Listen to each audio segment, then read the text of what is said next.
박하식 교수와 함께 선을 넘다. 오늘 또 교수님이 모시고 이야기 나누겠습니다. 반갑습니다. 네, 반가워요. 안녕하십니까. 안녕하십니까. 자, 오늘 저희가 좀 특이하게 석학과의 대화, 급변하는 세계와 한반도의 미래, 뭐 이런 제목으로 저희가 이제 방송을 준비를 해봤는데요. 그 세계의 질서가 굉장히 뭐 빠르게 변한다 이런 얘기들을 공통적으로 뭐 진보 보수 다 떠나서 그런 분석을 하는데요. 그 변화 그리고 그 속에서 한반도의 미래 어떻게 대응해 나갈 것인가 뭐 이 주제로 몇 차례 좀 대담을 좀 진행하려고 합니다. 지금 이제 세계가 이제 뭐 굉장히 뭐 복잡하게 돌아갑니다. 전쟁도 벌어지고 있고요. 또 전쟁의 징후도 지금 또 농후해지고 있고 기존에 이제 미국 중심의 패권 질서가 많이 약화되고 있다, 흔들리고 있다, 새로운 질서가 형성되고 있다, 뭐 이런 현상들이 보이고 있습니다. 무엇이 어떻게 변하고 있냐?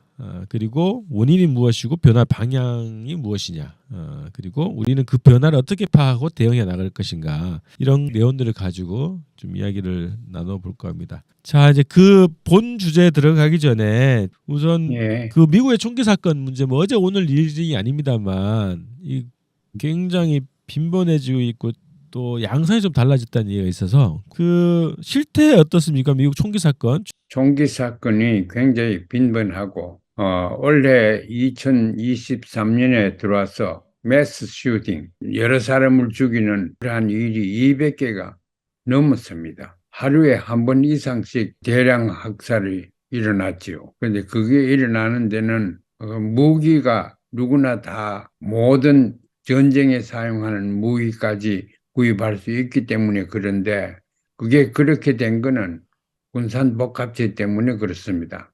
무기 생산하는 사람들이, 무기 장사하는 사람들이 미국 경제에 큰 역할을 하고 있습니다. 뒤에서. 그걸 이제 더 장사하게 보기 위해서는 그런 관계를 그늘의 정부다, 딥스테이트라 이렇게 합니다마는 지금 딥스테이트에서 주동적인 역할을 하는 군산복합체가 압력이 있기 때문에 무기를 규제하는 거는 국회의원들도 못하고 있습니다. 그리고 지금까지 무기 때문에 그렇다고 그러다가 그래도 계속 자꾸 일어나니까 그 다음에 크게 나타나는 게 이 사람들이 정신병 환자들이다. 그러니까 범죄자들이 정신병에 들은 사람들이다. 그렇게 하면 정치인이나 정당이나 정부가 손을 뗄 수가 있습니다. 정신병이 든 사람을 치료를 하도록 해주면 되거든. 이제 그래서 손도 못 대고 있다가 최근에 와서는 그 정신병은 이제 별로 얘기를 안 합니다. 해봐야 소양도 없고 사전에 그걸 찾아낼 수도 없고 치료도 안 되고 그러니까 총기 사건이 계속 일어나고 있죠.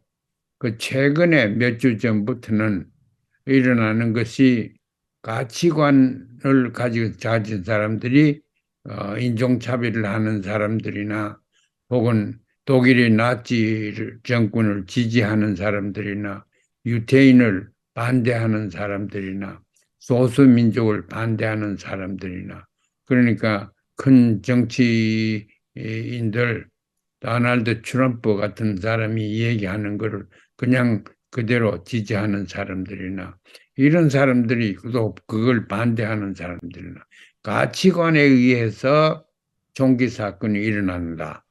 요새는 그렇게 되고 있습니다. 그것도 책임을 회피하는 중요한 방법이 되지요. 가치관이 그런데 가치관이 나쁜 사람들 또 백인 우선주의자 그런 사람들을 전부 다 그러면 감옥소 가둬야 되느냐?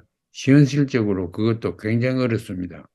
그런데 지금 총기 사건은 있는데 또 무엇 때문에 그렇다는 것도 이론이 분분한데 방법이 없어요. 방법이 없는 이유가 돈 때문에 그렇습니다. 그 무기를 만드는 사람들이 작복하기 위해서 그렇습니다. 그래서 군산복합체 때문에 미국의 총기 사건이 진압되지 않고 있는 그런 형편이고 앞으로 전망도 좋지 않습니다.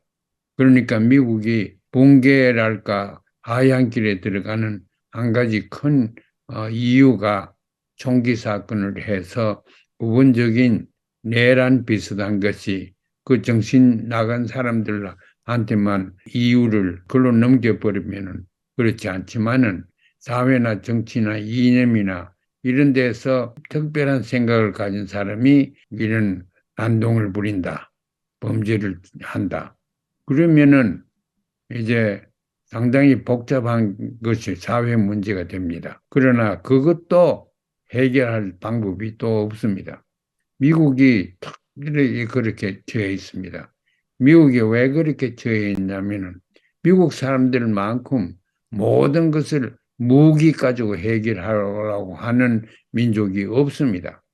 그건 저는 미국의 원죄 때문에 그렇다고 보는데 노예를 강제로 가져오고 또 땅을 강제로 무기 가지고 다 빼들어가 백인들이 그렇게 미국을 만들었기 때문에 그 습성을 버리지 못하고 있습니다. 그래서 미국이 총기 사건은 작은 문제가 아니고 어마어마하게 큰 문제가 집약되어 있는 게 총기 사건인데 해결책도 없고 미국은 총기 사건 때문에 체제 자체가 유지되기가 어렵는 그런 상황으로 갈 것 같습니다. 이게 그냥 심각하지만 일상적인 사건들로 봐왔는데 이게 이제 미국의 체제 위기까지 불러올 수 있다 이렇게 좀 진단을 하신 거네요. 요거는 좀 예, 그 이후에 더 자세하게 좀 나눠보도록 하고요. 자 이제 본 주제로 좀 들어가 보겠습니다. 그 앞으로 저희가 좀 몇 차례가 될지 모르겠습니다만 장기적인 토론 주제가 될 것 같습니다. 그래서 이제 이야기의 갈래를 좀 몇 가지 나눠봤는데요. 우선 첫 번째가 이제 기존의 미국 중심의 패권 질서가 약화되고 있고 새로운 질서가 태동하고 있는데 그 현상들로는 어떤 것들이 있는가 이런 걸 좀 규정을 해보고요. 그다음에 이러한 변화의 원인은 무엇냐 이걸 좀 토론을 해보고요. 세 번째는 새로운 질서는 어떤 지향과 방향을 갖고 있고 어떻게 전개되어 나갈 것이냐 이런 것들 좀 전망하는 주제고요. 네 번째가 이제 마지막으로 세계 질서의 변화 속에서 한국의 미래, 한국의 위치는 어떻게 되고 한국 미래는 어떻게 개척해 나갈 것이냐 뭐 이런 주제들을 또 다뤄 나가려고 하는데 굉장히 방대하긴 합니다만 예, 방대하고 네. 그 시간, 한 시간 가지고 그거를 충분히 네. 만족스럽게 토론할 수가 없습니다. 네, 그래서 이제 시간을 예를 들면 1시간 안에 다룰 수 없으면 그 다음 또 방송에서 계속 이어가는 방식으로 좀 최대한 좀 세세하게 좀 다뤄보면 좋겠습니다. 우리 시민들이 그 뉴스나 이런 그 것들은 좀 매일 이제 관심 있게 보시기 때문에 여러 가지 국제 뉴스 그리고 한국 관련, 한미 관련, 한미일 관련 여러 가지 뉴스들을 관심 있게 지켜보실 겁니다. 그래서 저희가 이제 이렇게 다루는 주제들에 대해서 아마 이제 많은 그 이해도 높으실 거고 관심도 가지실 텐데요. 제가 하여튼 최대한 세세하게 좀 다뤄보는 걸로 하겠습니다. 자, 첫 번째 세계 질서 변화의 현상들 이런 것들 좀 몇 가지 좀 짚어보려고 합니다. 20세기 중반 이후부터 이제 미국이 세계 유일의 패권 국가였다. 이거는 이제 누구나 다 인정하는 내용입니다. 미국이 전 세계 80개국 이상의 750여 개의 미군 기지를 두고 있다는 거예요. 그리고 세계 군사비의 반 이상을 지금 하나의 그 국가인 미국이 사용을 하고 있는 거고요. 예, 예. 이게 이제 미국 중심 일극 체제였다. 그동안 20세기 중후반부는 이렇게 규정을 했는데 이 질서가 이제 큰 변화를 맞이하고 있다. 이런 내용입니다. 그 대표적인 현상들이 뭐 이라크에서 철군하는 것, 그리고 아프가니스탄에서 야반 도주한 거, 뭐 이런 현상들이 좀 있을 거고요. 그다음에 중국, 러시아 등의 강력한 도전자의 등장. 그리고 이들의 영향력이 확대되는 것, 뭐 이런 등등의 사례들이 있을 겁니다. 포함해가지고 어떤 사례들이 더 있을까요? 과거 제3세계의 많은 나라들, 아프리카, 라틴 아메리카, 아시아,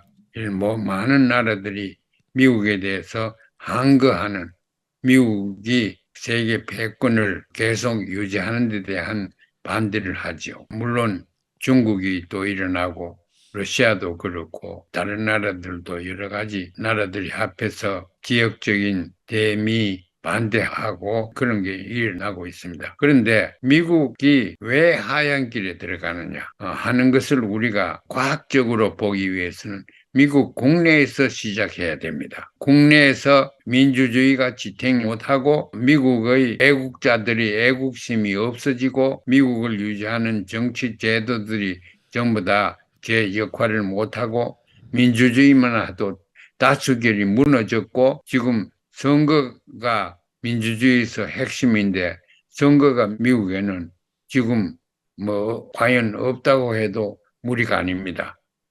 그래서 선거 이외의 방법으로 다른 종류의 방법으로 정권을 차지하려고 하는 그런 군상들이 또 많습니다.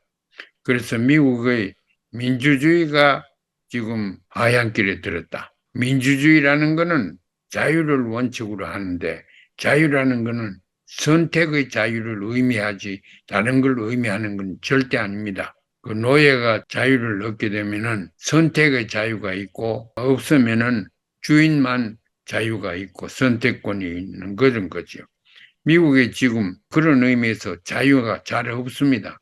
선택할 대상도 없지, 선택할 대상들에 대해서 신임할 수 있는 정보도 없지, 그게 딥스테이트, 그늘 정부의 모습입니다.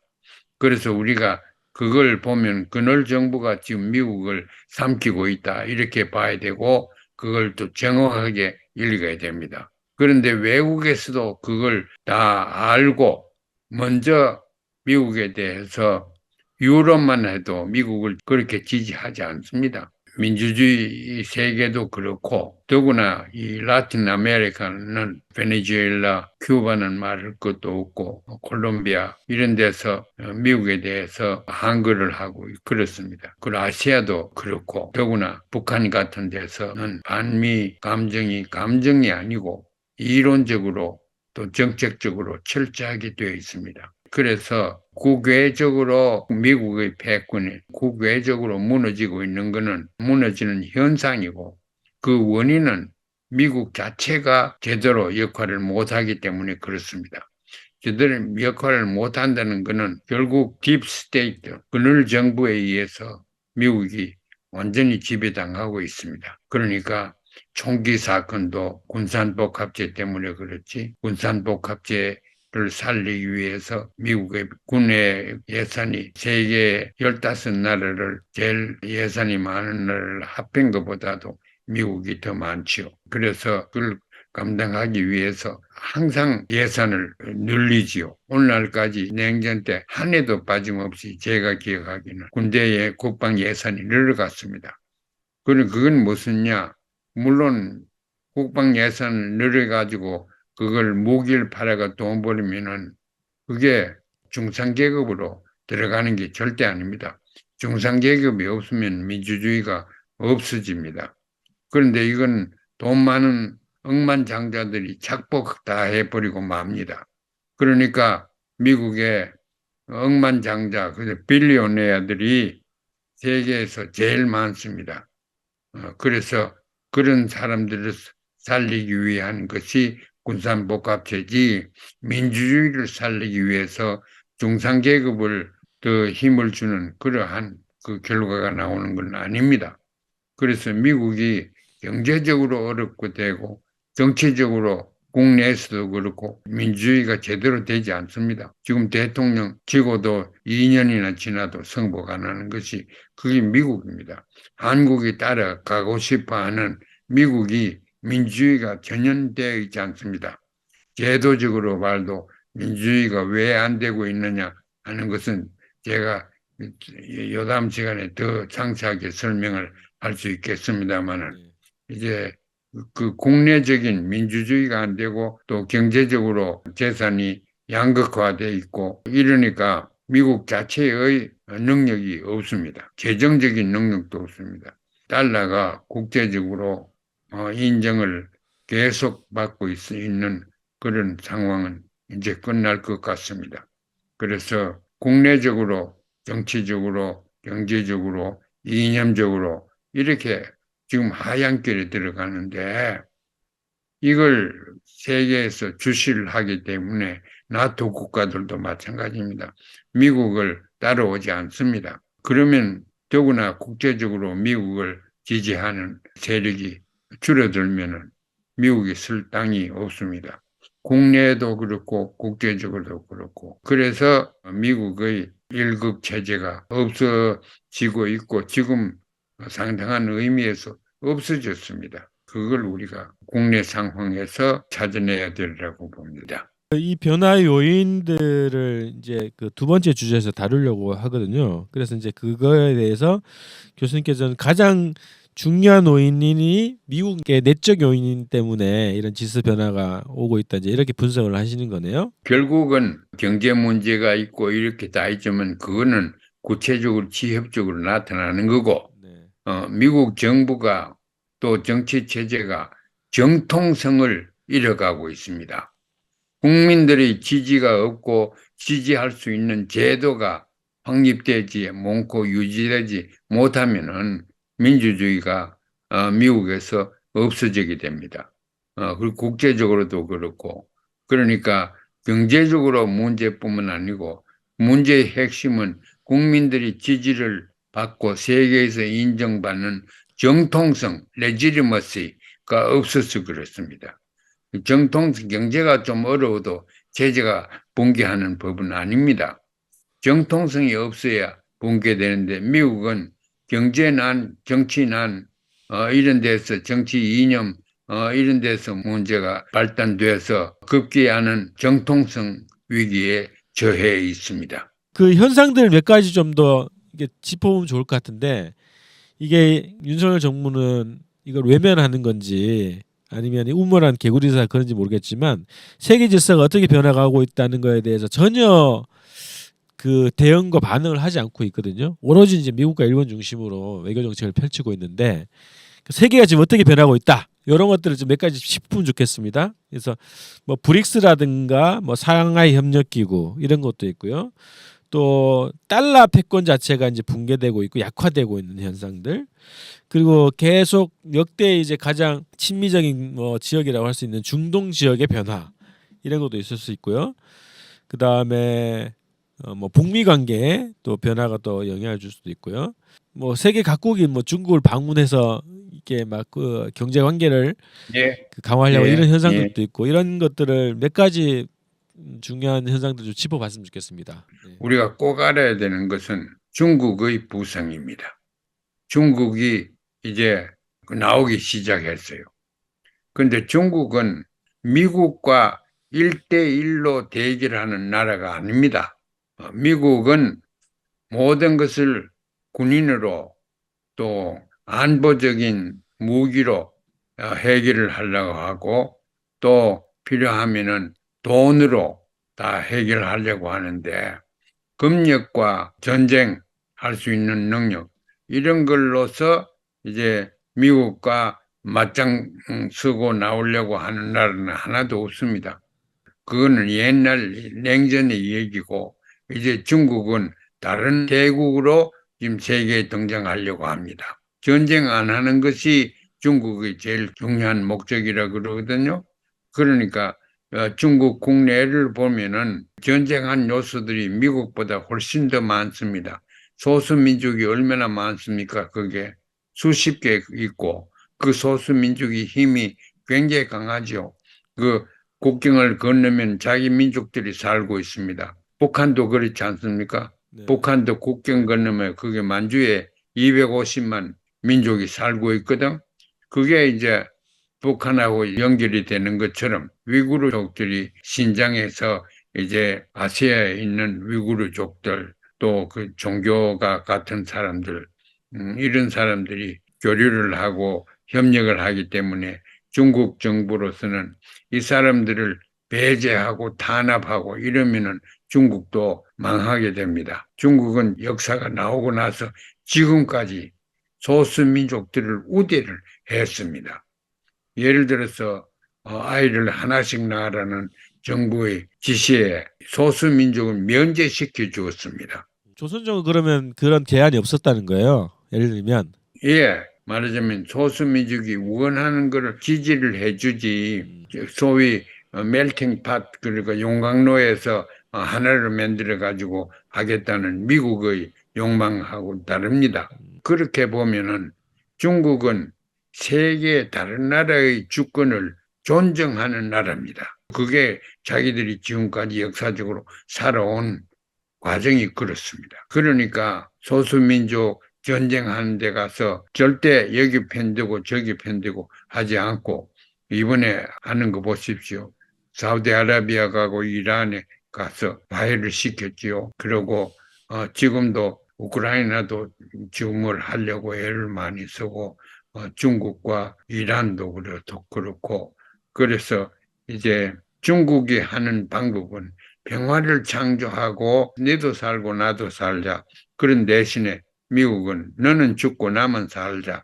이렇게 나가서 하기 때문에 그 미국에 대한 반대 세력이 굉장히 중국에 대한 반대 그 문화가 나타나지 않습니다. 유럽에도 나타나지 않고 아프리카도 나타나지 않고 그러니까 미국과 중국이 1대1로 대결한다 하는 것은 잘못된 개념입니다. 그렇게 되지 않습니다. 질적으로 다른 목적을 가지고 있는 국가들이기 때문에 이제 그렇다는 걸 우리가 알면은 대중국 정책이 또 달라야 되고 대미 정책이 달라야 됩니다.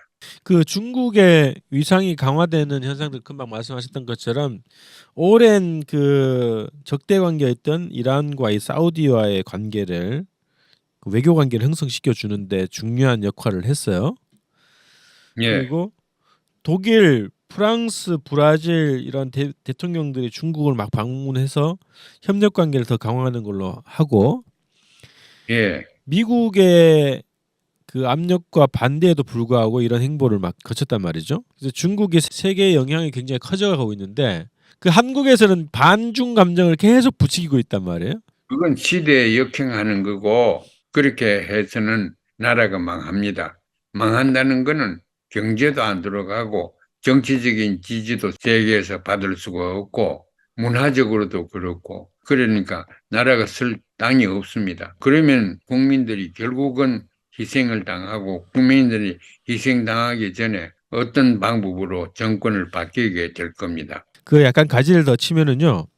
그 예, 중국에 대한 오해와 이제 왜곡들이 좀 굉장히 심한데 특히 이제 윤석열 정부 들어오고 나서는 반중 혐오 감정을 계속 부추기는 방식으로 그 대중국 정책을 펼치고 국민들을 그렇게 선동을 하고 있단 말이죠. 근데 이제 중국에 대해서 미국이 특히 뭐 무역 전쟁이라든가 군사적 압박이라든가 이런 것들 여러 가지 적대 정책을 펼치는데 미국의 주류 세력들은 중국이 미국을 뛰어넘는 새로운 패권 국가로 등장할 것이다.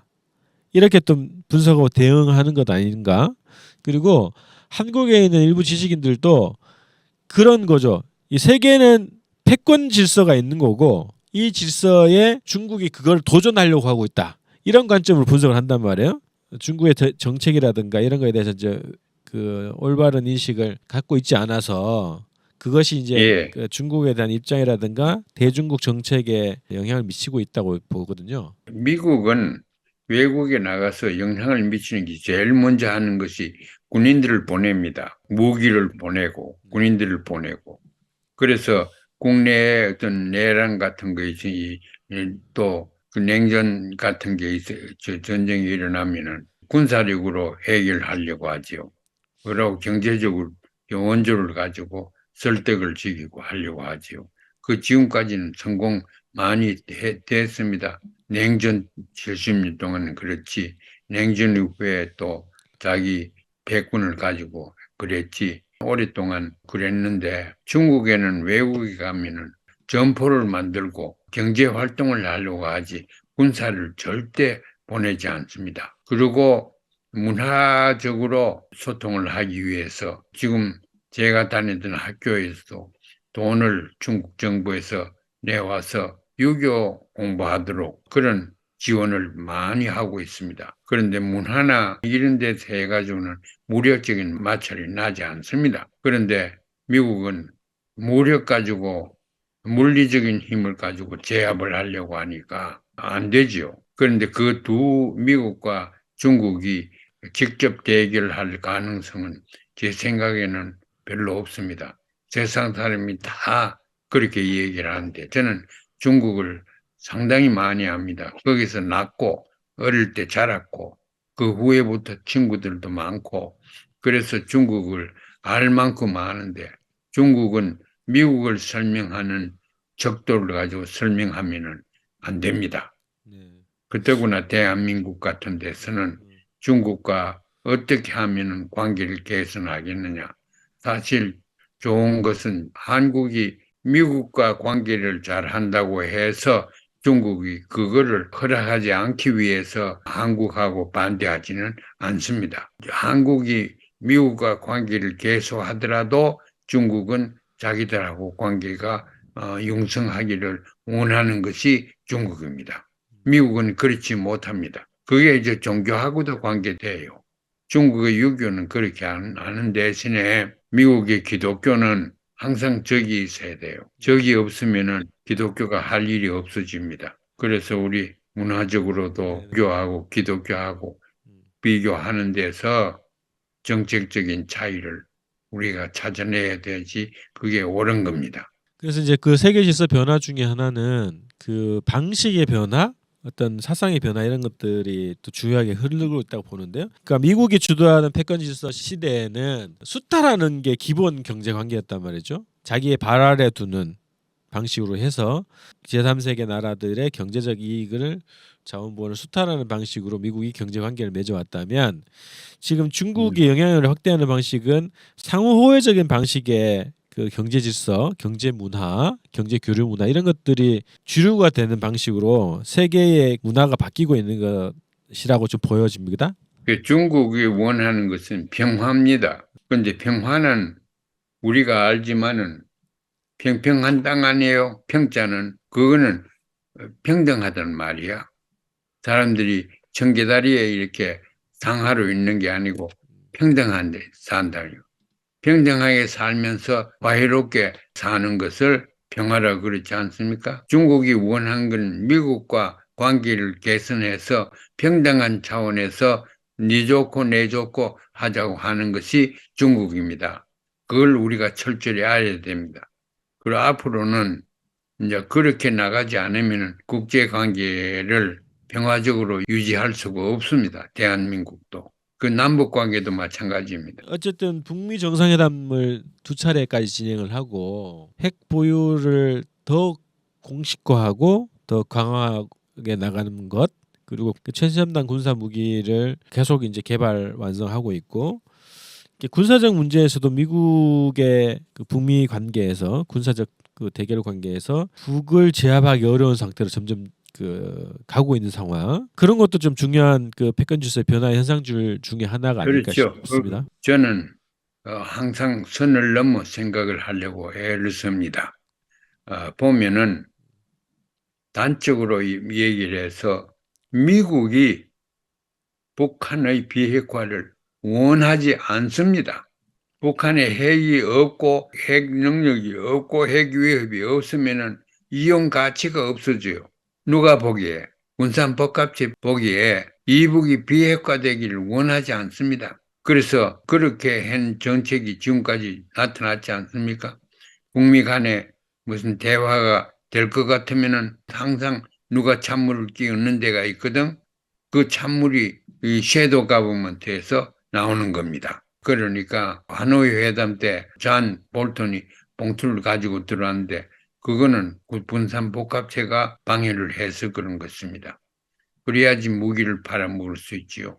어느 나라든지 미국을 물론이고 무기는 무슨 돈가 삽니까? 개인이 사는 거 아니에요. 국가 예산, 국간의 세금으로 사거든. 비싸게 사도 싸게 사도 개인하고는 경제적으로 관계가 없습니다. 그러니까 무기가 자꾸 비싸게 되죠. 그래야 군산복합체가 착복을 하게 되니까. 그러니까 국가 예산은 얼마나 많이 할애를 해야 됩니까?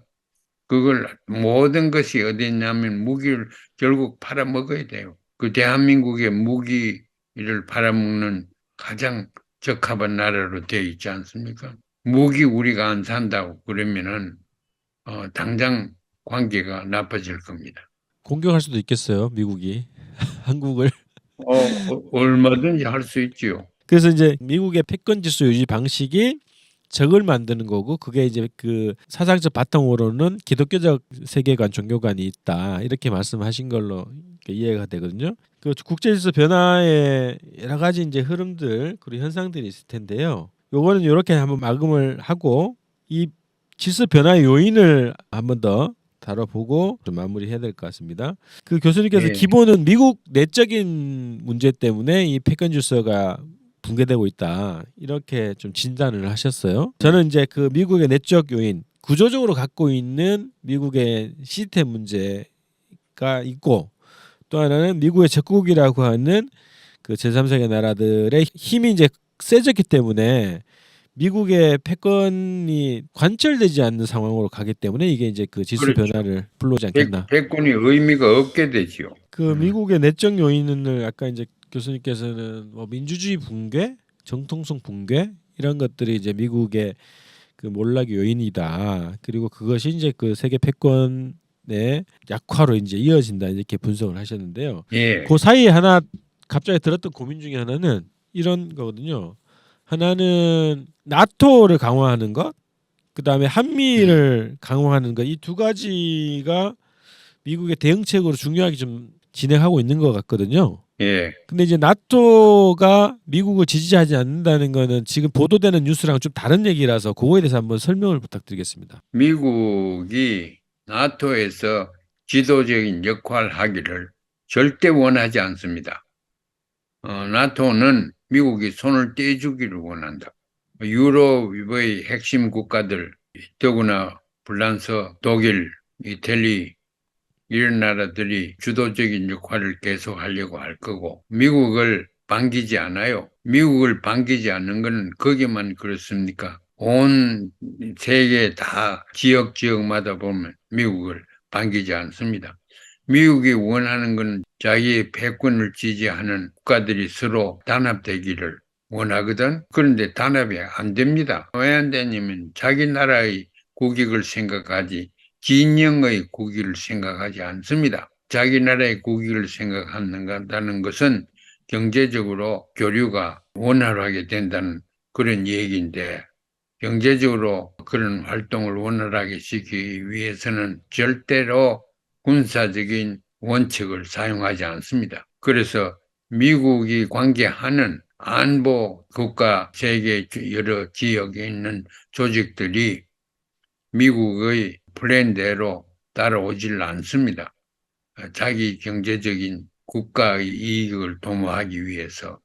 그래, 미국이 지금 애를 쓰고 있는 여러 가지 나토를 제일 중심으로 해서 그 나라들의 단결이 미국을 포함해서 절대 단결되지 않습니다. 단결 잘 되게 하기 위해서는 미국이 손을 떼야 되는 그런 상황에 있습니다. 그 프랑스가 주도해가지고 유럽의 독자적인 음, 방위군을 만들어야 된다 이런 주장 오랫동안 진행이 됐잖아요. 예, 나토랑 다른 유럽 독자적인 자기 방어군을 이제 만들자 이런 얘기가 있었는데 지금 최근에 이제 보도되는 것 그리고 미국이 추구하는 방식 보면은 나토를 더 확대하는 방식으로 해가지고 한국도 끌어들이고 한반도에 개입할 수 있는 정도까지 이렇게 구상을 하고 있다는 거죠. 그건 절대 실현 가능성이 없습니다. 다른 나라들도 다 윤석열 정부처럼 대한민국처럼 그런 것들만 몰라도 지금 독일이나 영국이나 프랑스나 이런 데서는 미국 말을 듣지 않습니다. 그래서 미국 말을 듣는 일본하고 우리만 이제 하게 되는데 미국이 볼 때를 제일 중요하는 것은 일본의 재무장입니다. 거기에는 어마어마한 경제적인 이해관계가 있습니다. 일본을 재무장시키기 위해서는 일본이 돈을 얼마나 많이 사용해야 돼요. 그걸 미국이 제일 원하는 거지요. 요게 이제 정세랑 또 약간 이제 가지를 쳐가지고 그 이제 두 가지 측면인데요. 하나는 한미일 군사 동맹을 미국이 어떻게든 이거를 형성하려고 하고 추구해왔고 자축하고 그래서 윤석열을 이렇게 띄워주기도 하고 그런 정도로 한미일 군사 동맹을 강조하고 중요하게 생각하는 이유가 세계적인 패권 질서가 유지되고 있기 때문에 어쨌든 한반도에서만이라도 이 패권을 유지하기 위한 방법으로서 한미일 동맹을 강력하게 추진하고 있다. 이런 측면이 하나 있고요. 또 하나 그렇기 때문에 이 한미일 군사 동맹이 이걸 통해서 새로운 전쟁을 시작할 가능성이 매우 높아져 있다. 한반도가 이렇게 또 봐야 되지 않겠나 싶습니다. 전쟁 가능성이 더 현실화되고 있습니다. 그 문제를 거기에 어떻게 우리가 설득을 시켜야 되겠느냐. 필요에 의해서 미국이 말만 하는 것이 아니고 북한을 아주 강하게 공격할 가능성도 있습니다. 그러면은 북한은 그냥 가만 앉아가지고 없어지지는 않습니다. 그러니까 남한이 날아가는 거지요. 그런 문제, 전쟁 가능성에 대해서 요담 시간에 우리가 조금 이 얘기를 하고 싶네요. 지금 시간이 보니까요. 2번을 다 마무리를 하기는 어려울 것 같은데 하나만 그 질문하고 오늘은 마무리하고 다음 방송에서 이어가야 될 것 같은데요. 예, 예. 미국이 그 냉전 시대 때 소련을 악마하는 정책을 전 사회적으로 막 펼쳤단 말이죠. 그런 것처럼 지금 미국 국내에서 반 러시아, 반 중국 이런 악마화를 위한 뭔가 좀 국가적 차원에서 정부 차원에서 뭔가 대대적으로 진행하는 움직임이 있는지 또 하나는 집권 세력의 위기는 파쇼화를 불러오잖아요. 국내 정치에서 뭐 그런 현상들이 있는지 어떻습니까, 미국 현장이? 인권이다, 민주주의다, 반러시아다, 반중국이다. 그건 말이 잘 먹어 들어갈 거예요. 그런데 그걸 정책화하기 위해서 우리가 세금을 더 내야 된다. 또 국가 예산을 더 할당해야 된다 하는 것은 지지하지 않을 겁니다. 그래서 이 재정적인 능력 때문에 옛날에 있었던 미국의 대권이랄까 미국의 국제 위상을 높일 가능성은 없습니다. 돈을 안 쓰기 때문에 없습니다.